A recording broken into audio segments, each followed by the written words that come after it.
Jadi kalau Paski membuat rumah tahfiz, lalu kemudian komunitas-komunitas yang lain terinspirasi dengan itu, maka dapat pahala min ghairi an yanqusa min ujurihim syai'un. Pahala mereka tidak berkurang, sama-sama dapat 100 min ba'di, setelah mati. Itu kalau yang baik. Bagaimana dengan yang tidak baik seperti yang tadi?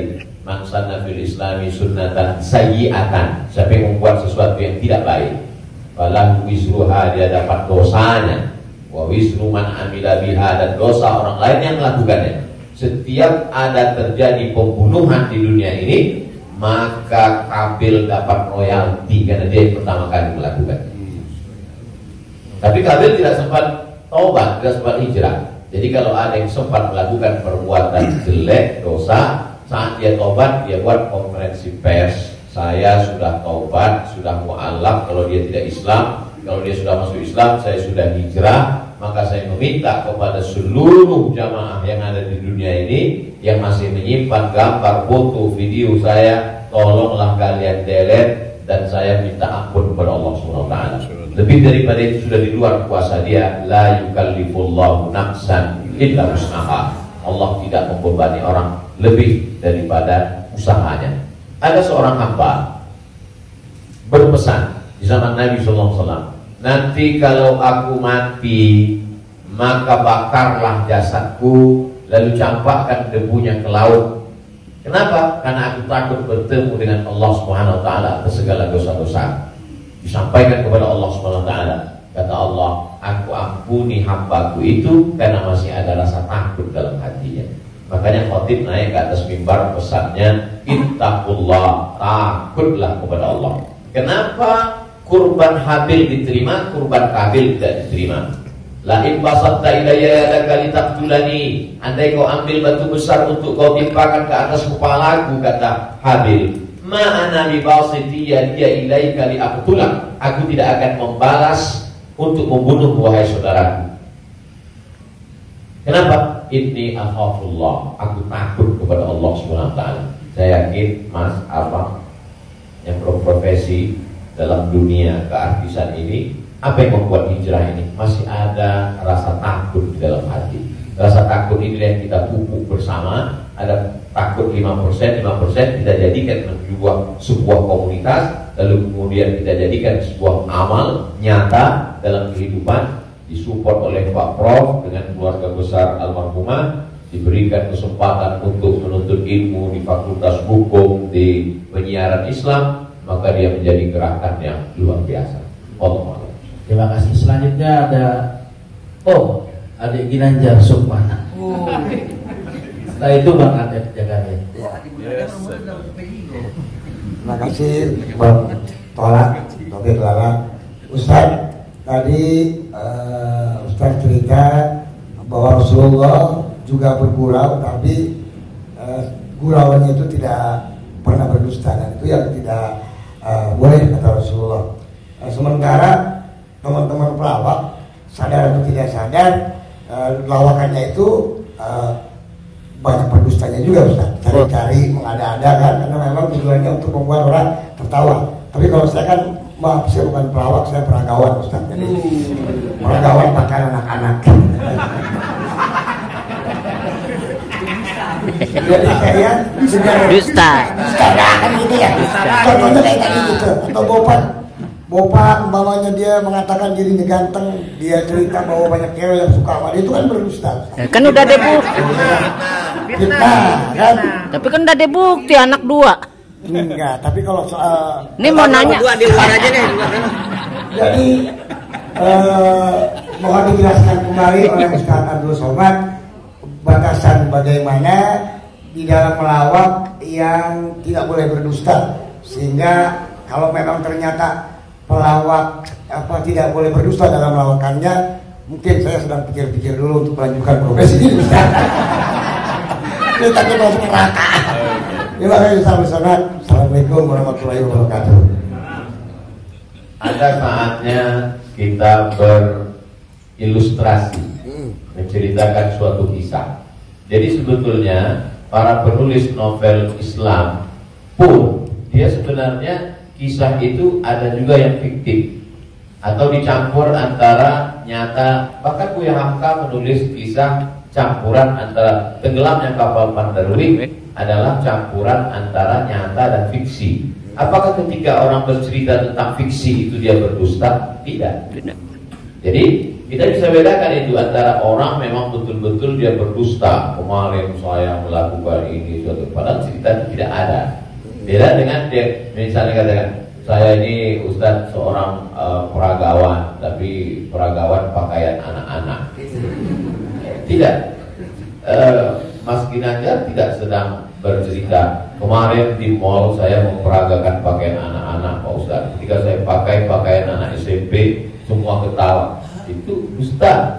Tapi ketika dia katakan cerita awal tadi, semua orang tahu bahwa dia tidak sedang memperagakan pakaian anak-anak. Dia hanya sedang menunjukkan tentang dirinya. Secara sebenarnya di balik kalimat itu Mas Ginanjar sedang menjatuhkan dirinya di hadapan orang lain. Dan kita tertawa dengan dia menjatuhkan dirinya. Mohon maaf, bahwa beliau mengatakan fisik saya seperti anak-anak dan saya andai pun menjadi peragawan hanya sesuai memperagakan pakaian anak-anak. Hari ini orang tidak menjatuhkan dirinya, dia menjatuhkan orang lain, menjatuhkan tokoh agama, menjatuhkan ustadz. Ada suatu kesalahan dalam cara dia, bahwa beliau menjatuhkan dirinya, dia tidak berdosa, karena dia sedang, tapi dia tidak sedang berbohong, dia hanya sedang bercerita. Insya Allah penjelasan saya itu bisa dipahami. Amin. Yang tidak bisa itu adalah ketika orang seolah-olah dia bercerita, dia kemarin saya menjadi sebuah cerita seakan-akan orang menyatakan dia nyata, padahal sebetulnya hanya bohong belaka supaya orang tertawa. Itu yang dilarang oleh Nabi Muhammad SAW. Wallahu a'lam. Baik, assalamualaikum warahmatullahi wabarakatuh. Nama saya Tecek Aryosan. Saya pernah ketemu Ustaz di Arafat waktu itu mau berangkat umroh.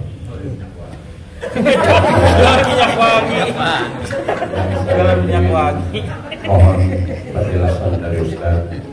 Sekarang ini banyak pelawak-pelawak yang ikut ceramah juga. Pelawak sekarang ini dibutuhkan di mana-mana buat ikut ceramah. Padahal kalau kita lihat pelawak itu kemampuannya sangat minim, bahkan sudah menjual dengan harga yang mahal.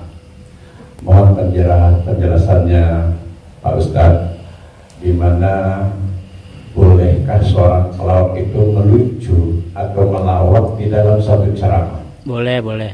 Kita lihat yang namanya pelawak ini sekarang menjadi daya tarik sebelum ustadznya yang asli itu datang. Saya sendiri umpamanya berapa kali ikut Raja Dangdut kemana saya jadi dempar biasa di depan, tapi saya mengingat bahwa ilmu saya belum sampai ke situ, tapi saya memaksakan diri untuk menarik. Saya sadar bahwa ilmu saya belum seberapa untuk ke masyarakat yang penuh itu. Mohon penjelasan Ustaz. Terima kasih. Assalamualaikum warahmatullahi wabarakatuh. Bedakan antara da'i dengan alim fatwa. Da'i dia mengajak orang ke jalan Allah, sedangkan alim yang mengeluarkan fatwa, ia adalah orang yang berijtihad. Apakah dia berijtihad sendiri mengambil dari Quran, Sunnah, Ijma', Qiyas, yang umam qablana, satu zara'i, qalu sahabi, istihsan, istishabul, atau dia membaca fatwa ulama lalu dia sampaikan dengan kemampuan dia baca kitab kuning. Jadi jangan kita pukul rata. Jadi jangan nanti ketika ada di antara sahabat-sahabat dari Paski mengajak orang sholat, ngajak puasa sunat, lalu kemudian di antara kita, ngapain ente ngajak-ngajak saya sholat? Ente kan bukan ustaz. Padahal mengajak orang berbuat baik adalah kewajiban kita semua. Nah, tuduhan qabla kulli syai. Sebelum jadi apapun, tugas utama kita adalah mengajak orang berbuat baik. Kuntum khairu ummah, kalian umat yang terbaik. Kapan kita menjadi umat yang terbaik? 3. Ta'muruna bil ma'ruf, ajak orang buat baik. Wa tanhauna 'anil munkar, larang orang buat munkar. Wa tu'minuna billah, beriman kepada Allah. Jadi kalau hanya sekedar ngajak orang sedekah, ngajak donasi buat rumah tahfiz, ngajak ngumpulin beras untuk santunan yatim fakir miskin, maka pelawak, boleh penyanyi, boleh polisi, boleh siapapun, karena itu tugas sebagai seorang muslim, amar ma'ruf nahi munkar. Yang tidak benar itu adalah ketika dia sudah dianggap sebagai ustaz dan ditanyakan suatu masalah dan dia terdesak, akhirnya dia bicara padahal dia tidak mengerti. La taqfu ma laysa laka bihi ilmun. Jangan kamu bicara pada sesuatu yang kamu tidak tahu. Inna sam'a, telinga, wal basar, mata, wal fuad, hati dan pikiran, kullu ulaika kana anhu mas'ula. Kau akan disoal, kau akan ditanya, diminta pertanggungjawaban di hadapan Allah Subhanahu wa taala. Jadi kalau abang, mas diajak dalam acara dakwah sebagai pengantar supaya masyarakat mau mendengar, supaya ramai, hadirilah tabligh akbar Ustadz Fulan bersama grup paski untuk sebagai pengantar 5-10 menit, silakan. Tapi setelah itu nanti Ustadz bicara, pas tanya jawabnya serahkan ke Ustadz. Jadi selama tetap kita menjaga. Jadi kalau diibaratkan rumah makan di airport, ini penyanyi, artis, ustadz itu sama seperti yang memanggil penumpang supaya mau masuk ke rumah makan. Bapak Ibu, saudara sekalian yang mau perjalanan, silakan mampir ke tempat kami, silakan mampir ke rumah makan kami. Ini yang ngajak. Nanti setelah orang mampir masuk ke dalam, baru dia ketemu spesialisnya. Yang mau makan soto di sana, yang mau soto Medan di sana, yang mau soto Betawi di sana, yang mau bakso di sana. Begitu lebih kurang. Karena masyarakat kita belum sampai pada level ngaji. Masyarakat kita ini 3 level. Pertama, level 1 yang memang sudah ngaji sama para habaib, baca kitab kuning serius, hatam dari A sampai Z. Ini memang gak perlu pakai pemanggil tadi. Yang kedua adalah level yang masih mau ke masjid, tapi juga tergantung SMS kemana ngajak. Ngaji oke, kesini pun oke. Ini yang level 2. Yang level 3 ngelihat masjid pun masih takut. Makanya saya kalau tabligh akbar pengajian ke daerah itu saya bagi 3. Ada pengajian yang saya memang nggak mau di masjid, saya pengajiannya maunya di lapangan sepak bola, di stadion, supaya sampai ke grassroots. Ada level 3 yang belum mau ke masjid. Saya terus terang, Ustaz, ke masjid ini trauma. Beberapa teman saya ke masjid tinggal. Jadi yang level ini masih mau, masih bercampur. Jadi kalau ada orang yang ngejek, apa itu dakwah, apa itu pengajian, apa itu, kenapa melibatkan artis? Ini salah satu cara. Jadi Wali Songo dulu tidak bisa Wali Songo datang ujuk-ujuk langsung baca kitab kuning, nggak bisa. Makanya mereka buat sholawatan. Dia tahu tradisi orang Jawa pukul gending pakai wayang, maka dia buat cara wayang. Dia pakai wayang. Jadi sekarang kalau mampu buat film pendek atau melibatkan artis, video tanya jawab saya dengan pertanyaan yang sama, dengan jawaban yang sama, tapi dengan pengantar artis berbeda viewernya. Yang kasih tahu penonton. Ustaz, coba Ustaz lihat ini dengan musyawarah sekian penontonnya.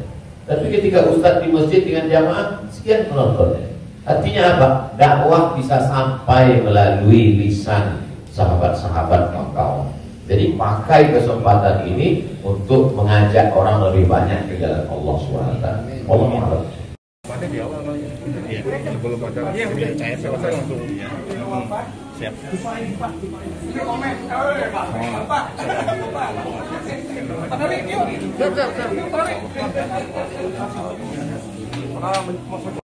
Teman-teman semuanya mau lihat channel yang manfaat, nonton Bang Dai Channel. Jangan lupa di subscribe ya.